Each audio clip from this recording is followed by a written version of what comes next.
Olá, meus amigos, um dia de muita paz para todos nós. Quanta alegria todos nós estarmos aqui reunidos em nome do nosso Senhor Jesus para estudarmos a obra Ave Cristo. Hoje, exatamente 6 de agosto de 2021. Nós vamos iniciar fazendo a nossa prece, que será proferida pelo nosso amigo Murilo, que está hoje aqui. E logo depois a nossa querida irmã Aramita irá fazer a recapitulação do nosso estudo. Sejamos todos nós bem-vindos a mais um estudo da obra Ave Cristo. Elevando os pensamentos até nosso Mestre Jesus, que possamos agradecer de todo o coração por este momento de estudo, confraternização e aprendizado. Amado Mestre, que possamos aprender cada vez mais para dar os passos certos no teu caminho de luz. Que assim seja.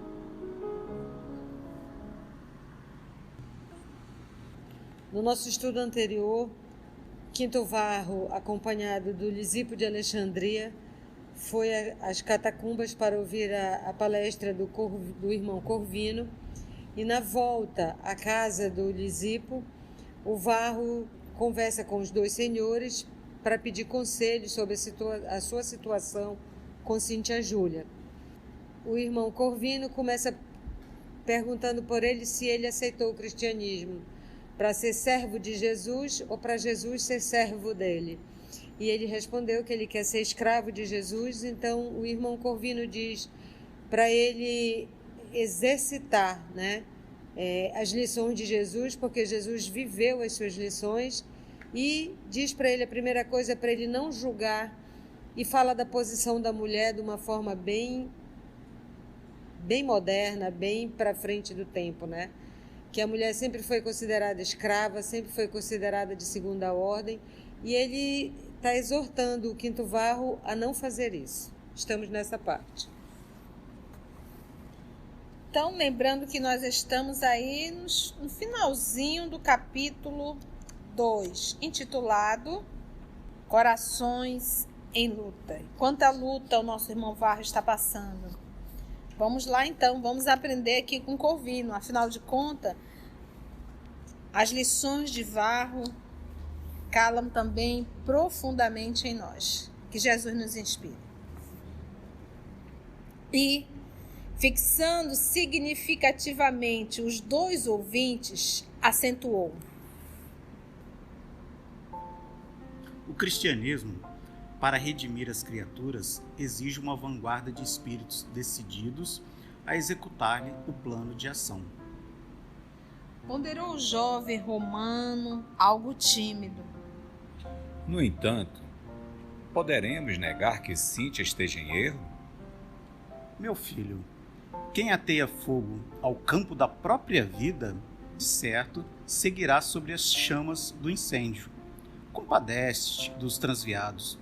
Não serão suficientemente infelizes por si mesmos? E meu filho? Perguntou Varro com a voz embargada de pranto. Compreendo-te a aflição.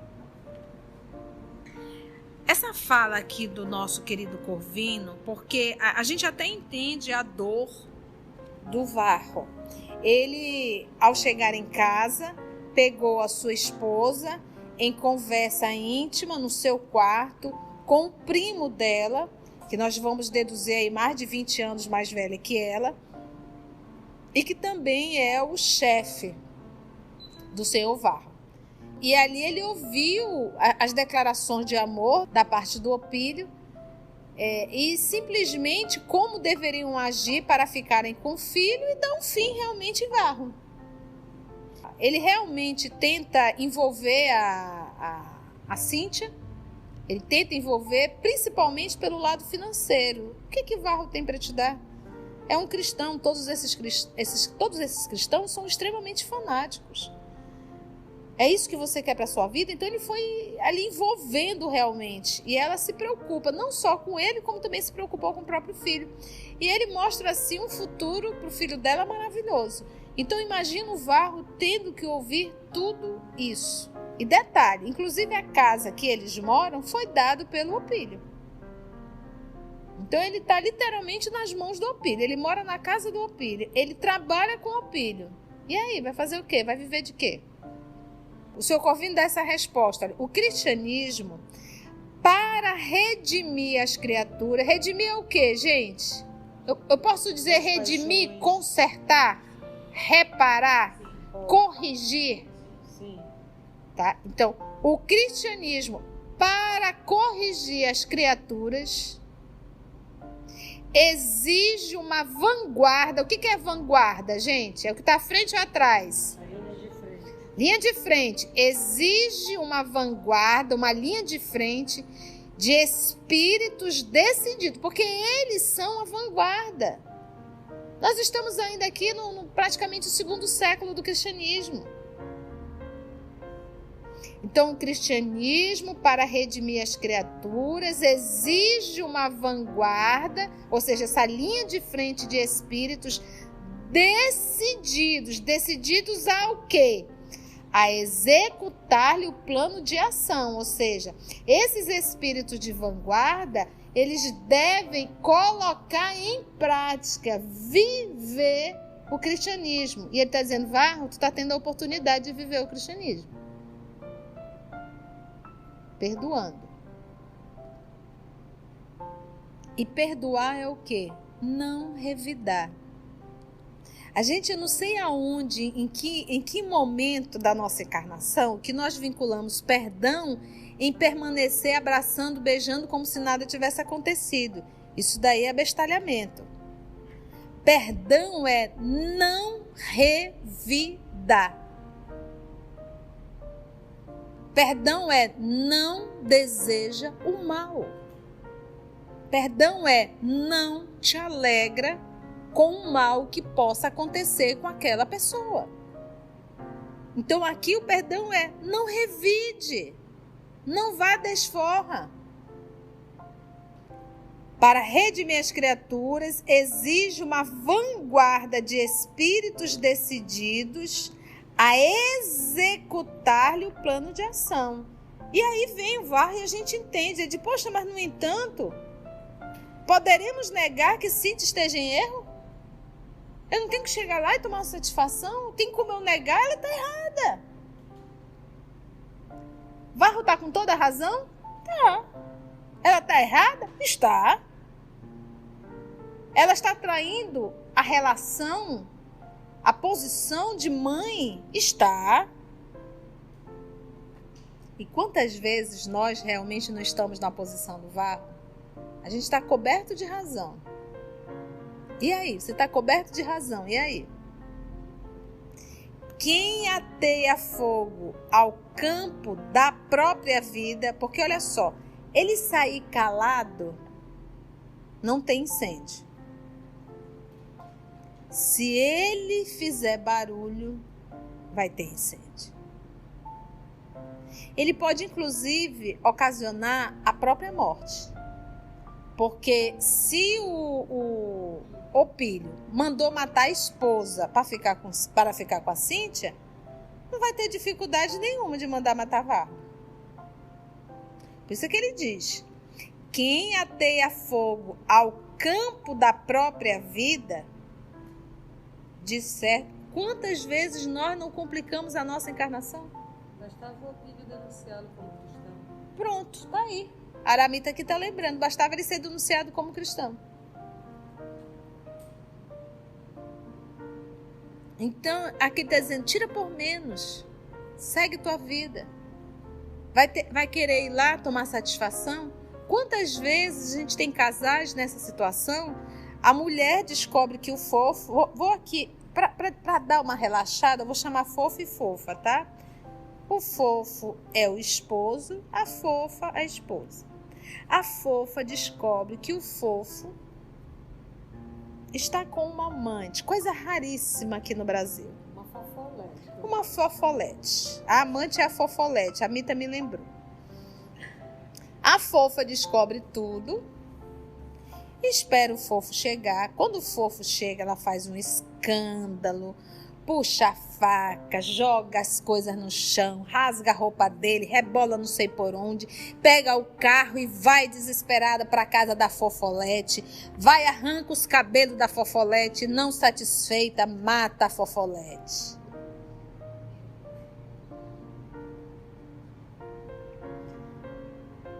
Quem ateia fogo ao campo da própria vida, de certo seguirá sob as chamas do incêndio. Esse incêndio que a fofa fez com o fofo e com a fofolete, ela vai seguir com esse incêndio, porque o incêndio, ele constrói ou destrói? Destrói. Vai seguir com essa destruição da sua encarnação. Então, meu amigo, minha amiga, por causa de uma fofolete, de um fofolete, de um fofo, de uma fofa, você vai perder a sua encarnação. Aí é para acabar. Ninguém é dono de ninguém. Se o fofo não quer, se a fofa não quer, abre as portas da tua casa e deixa aí. Você vai ficar o quê? Se ajoelhando, se arrastando? Não vá, não vá. Aí é para acabar. Isso é falta de autorrespeito. Ninguém é obrigado a reter e a deter ninguém. Abra as portas, deixe ir, sabendo que não foi você que sujou as suas mãos. Você cumpriu o seu papel. O outro que não cumpriu, então o outro que terá que responder. Mas não ateie, como ele diz aqui, ó, de certo seguirá sob as chamas do incêndio. E é um incêndio fora e um dentro, né? Um incêndio no mundo externo do que ele faz com o outro e um incêndio interno para ele quando ele rompe, ele infringe a lei. Sim. E vai ter que passar, como diz Emmanuel, muito tempo para restituir isso. Né? Para você ver o nível de resignação que essa alma está sendo chamada a colocar em prática. Porque isso é provação para ele? É uma expiação? Ele tinha que passar por isso? Não. É porque simplesmente ele reencarnou num planeta de doidinhos.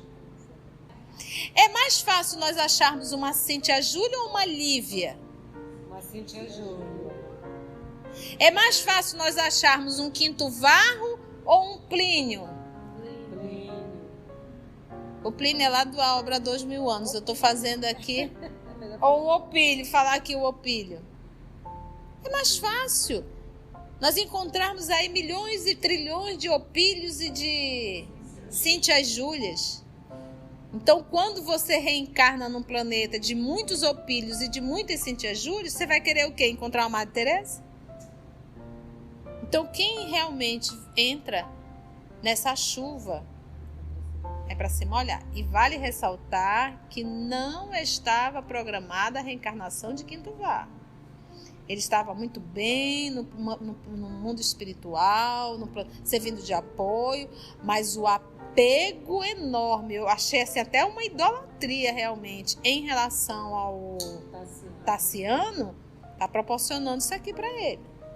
É por isso que eu tenho aprendido, sabe, gente?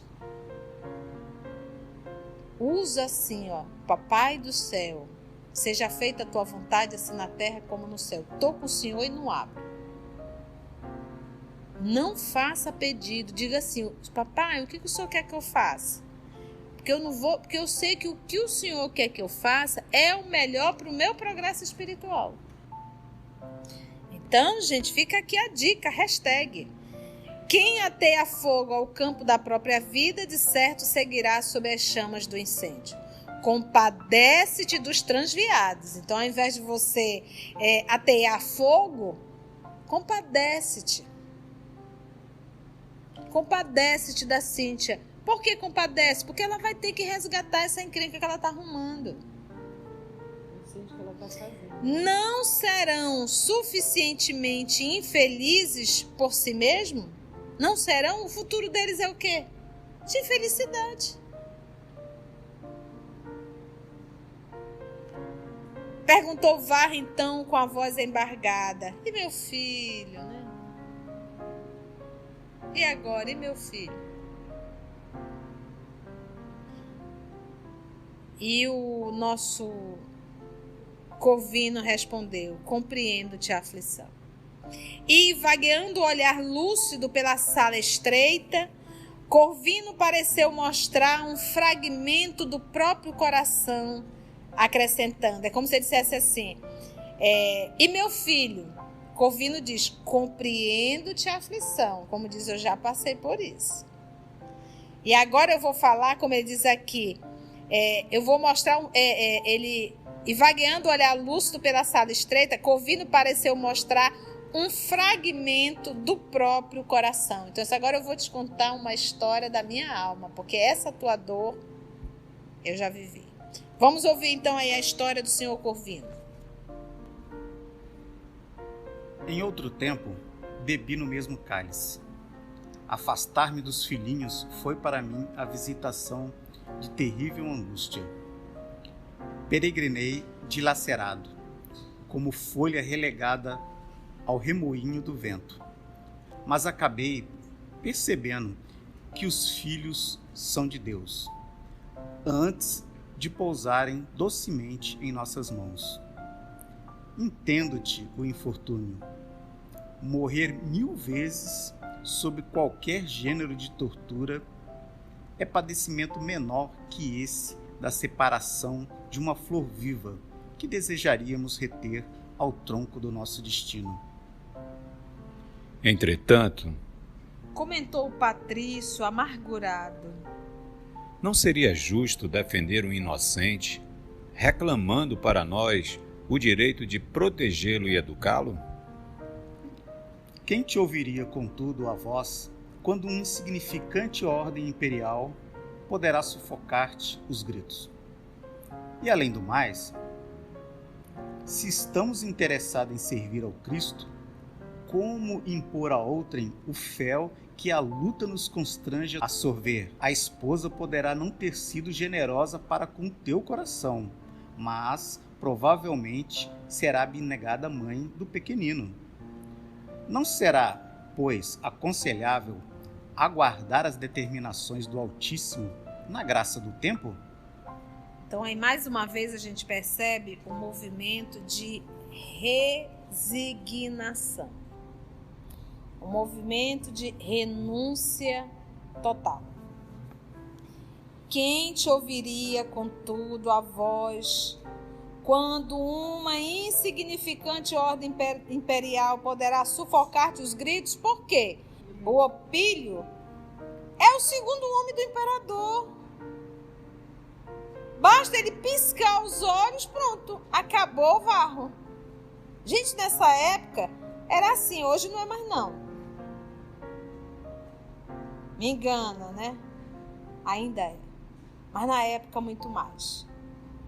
Hoje ainda faz um barulhinho, né? Naquela época não.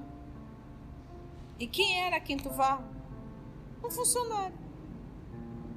Quem te ouviria então a voz? E além do mais, ele ainda disse afetuosamente: se estamos interessados em servir ao Cristo, se esse é o nosso interesse, Varro, como impor a outrem o fel que a luta nos constrange a sorver? Porque o que ele quer fazer? Ele quer impor a Cíntia o fel que ele deve sorver. Porque qual é a função do cristão? Perdoa e segue.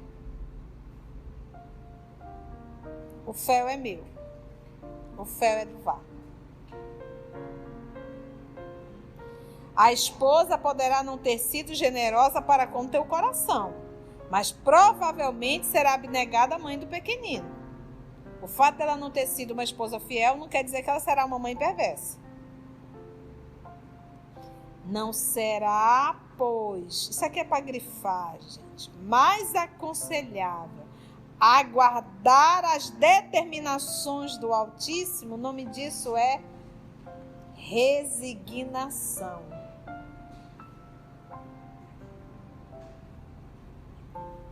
Na graça do tempo, espera o tempo. Detendo-se na dolorosa expressão fisionômica do pai desventurado, Corvino observou depois de longa pausa. Não te submetas ao frio do desengano, anulando os próprios recursos.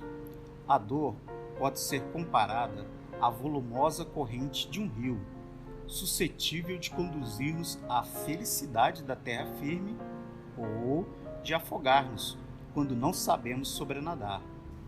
Ouve-nos.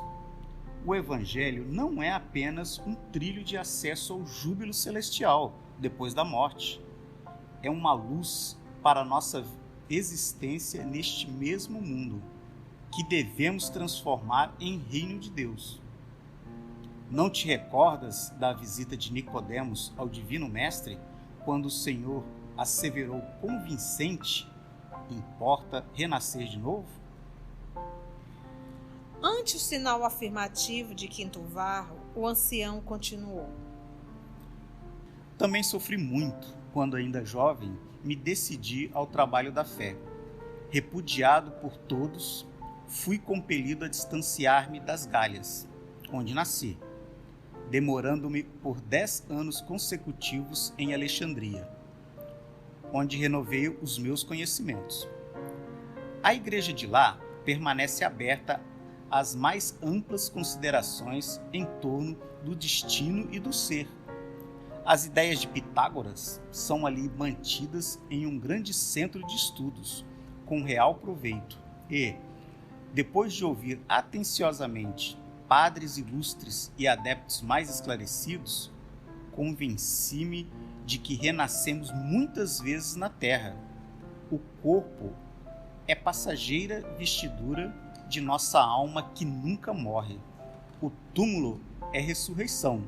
Tornaremos a carne tantas vezes quantas se fizerem necessárias, até que tenhamos alijado todas as impurezas do íntimo, como o metal nobre que tolera o cadinho purificador, até que arroje para longe dele a escória que o desfigura.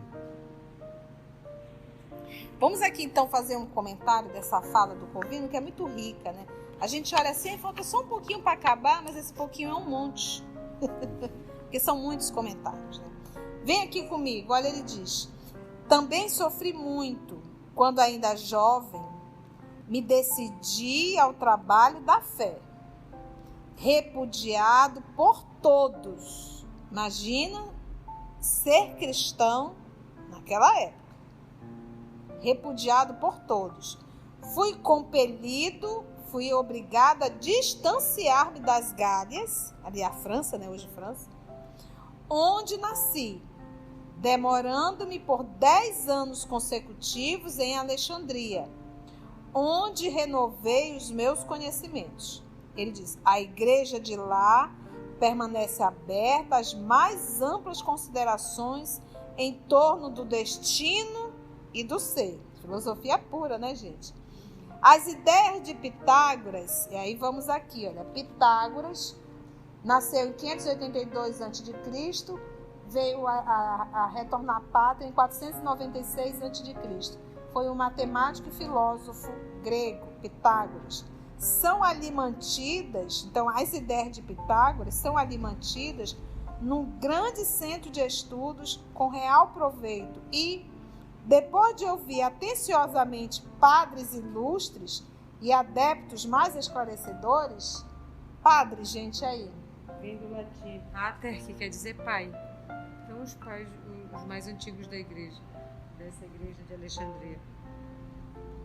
Mais esclarecido, convenci-me de que renascemos muitas vezes na terra.